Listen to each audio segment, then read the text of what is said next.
என்னன்னு பார்த்தீங்கன்னா multi model logistic park. இது எங்கே வருதுன்னு பார்த்தீங்கன்னா உங்களுக்கு திருவள்ளூரில் உங்களுக்கு வருது. இப்போ அங்கே வர்ற இந்த இது எதுக்காக வருதுன்னு பார்த்தீங்கன்னா லாஜிஸ்டிக்ஸ்க்காக வருது. இந்த சரக்கு போக்குவரத்து இருக்கீங்களா, த்ரூ அவுட் இந்தியா இது நெட்ஒர்க் பண்ணுறாங்க.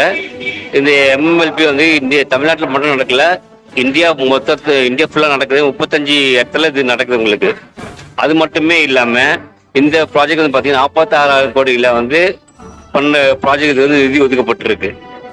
அது மட்டும் இல்லாமல் இதுக்கு சார்பாக பார்த்தீங்கன்னா உங்களுக்கு அங்கே கிரீன்ஃபீல்டு ஏர்போர்ட், அதாவது பரந்தூர் ஏர்போர்ட்ன்றது கிரீன்ஃபீல்டு ஏர்போர்ட் இதுக்காக தான் உங்களுக்கு வருது. அங்கேருந்து நியர்பை தான் உங்களுக்கு ஏர்போர்ட்டு. அது ஒன்று. ரெண்டாவது வந்து இந்த ஏர்போர்ட் வந்து பார்த்தீங்கன்னா உங்களுக்கு 2029 கிட்டத்தட்ட ரெடி ஆகிடுற மாதிரி சொல்லியிருக்காங்க. நெக்ஸ்ட் வந்து பார்த்தீங்கன்னா அதே இடத்துல இருந்து உங்களுக்கு சென்னை டு மைசூருக்கு புல்லட் ட்ரெயின், அது HSR ஹை ஸ்பீட் ரயில் அப்படின்னு சொல்லுவாங்க. அது வந்து பார்த்தீங்கன்னா உங்களுக்கு சென்னையிலேருந்து உங்களுக்கு மைசூர் வரைக்கும் போகும். இது 3 மணி நேரத்தில் நீங்கள் வந்து மைசூர் ரீச் ஆகிடலாம். அந்த ப்ராஜெக்ட் உங்களுக்கு நெக்ஸ்ட் அங்கே தான் வருது. இதுக்கு அடுத்தபடி இன்னொரு ப்ராஜெக்ட் என்ன வருதுன்னு அங்கே பார்த்தீங்கன்னா NE7.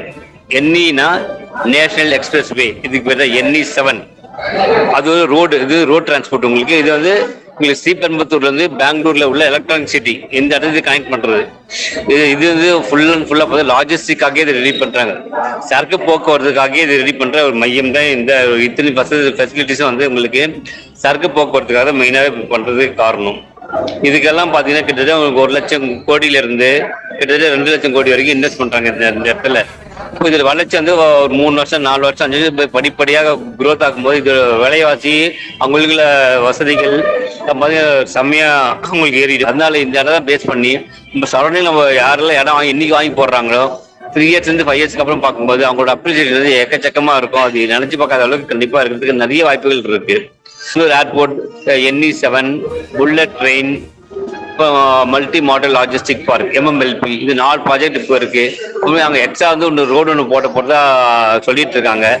இப்போ அந்த ரோடு நிறைய வாய்ப்பு. இதோட ஒன்று 30-40 இயர்ஸ் ஆகும் இடம் இந்த மாதிரி ஒன்று அமைகிறதுக்கு. அந்த இடம் தான் திருவள்ளூர்ல. உங்களுக்கு ஏர்போர்ட் பக்கத்தில் வாங்கினாலும் இடம் இருக்கு, MLP பக்கத்தில் வாங்கின இடம் இருக்கு, NE7 பக்கத்தில் வாங்கின இடம் இருக்கு நம்ம கிட்ட. ஸோ யாரெல்லாம் வாங்கி பயன்படுத்திக்கிறாங்களோ அவங்கள வாங்க பயன்படுத்திங்க. நல்லா வரும்போது பார்க்கும்போது ஒரு 5 வருஷத்துக்கு அப்புறம் பார்க்கும்போது வானவங்க எல்லாமே சந்தோஷப்படுவாங்க. மிஸ் பண்ண எல்லாமே வருத்தப்படுற அளவுக்கு கண்டிப்பா இந்த இடம் உங்களுக்கு இருக்குன்றது சொல்லி நான் நிறைவு பண்ணிக்கிறேன்.